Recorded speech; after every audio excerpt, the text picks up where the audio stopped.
Hello everyone, it's Shane Kanto, your Wasteland reviewer, and I'm here to review Antebellum. And this has been a long time coming, because I remember seeing the trailers for this and thinking, well, first off, I thought it was a Blumhouse film, because it had very much that kind of vibe to it, but it's not. But this film had these trailers selling this weird, twisty, kind of time-warping thing between a woman in modern times with this connection to this woman during Antebellum South, during the Civil War, and like this idea of like she's a slave in this previous time, but she's this really successful author in present time. And this trailer sold something crazy and over the top and mind bending that you expect that. The trailers lie so hard for this film, and this is like M. Night Shyamalan would be like jealous of how crazy the twist is of this film, which there's a twist. I think we could expect that.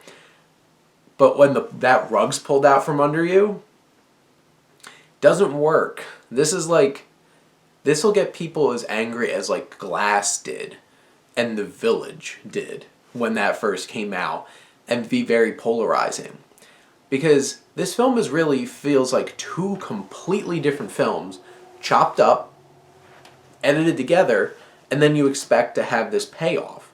Because this film for 45 minutes is a slave drama, and trying to be a horror slavery film, which here's the thing, this film's not scary. Like, obviously, the horrible things that people do to black people in this film as slaves is horrifying. And it just goes there and just unabashedly just goes for it. But the thing is, this isn't like respectful in like 12 Years a Slave level. It's just used as a tropey genre flick, and it just leaves a bad taste in your mouth. But like, it builds tension, but never once was this scary. I never jumped. Nothing like it's trying to be a horror film, but never achieves that ever through this whole entire film. But it had such promise because the directors, Bush and Rentz, visualize this so impeccably. There's an opening shot. It's this long tracking shot that really encompasses the whole life on a plantation as you pull back the layers of this facade of this beautiful, well-manicured mansion. And then as you go further and further and further into the plantation, the dark, horrible things going on. And that kind of worked just as its own little, could have been its own little short film, honestly, that really captures the horror of this. But here's the thing. This film added nothing new to films about slavery. It's been done to. And it just uses it as a way to get, like, not really scares, but, like, shocks. And then all of a sudden, the rug's pulled out from under you 45 minutes in, and then all of a sudden, Janelle Monáe, who's absolutely fantastic in this film, she kills it. She is so great in this film. And then you're modern times, 45 minutes in. And you're like, I felt so connected with this, like, maybe not so connected, but like I'm focused on this story so much that now I'm completely lost my bearings. It turns into her like going out on a night with her friends, and there's like a 10-minute dining scene of them out with the girls.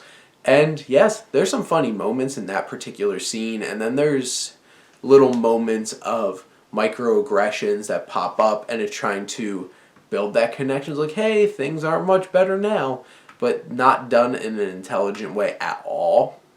And there's some funny moments, like I mentioned, at that dinner scene, but it feels like that would have worked so well in a different movie because it felt like one.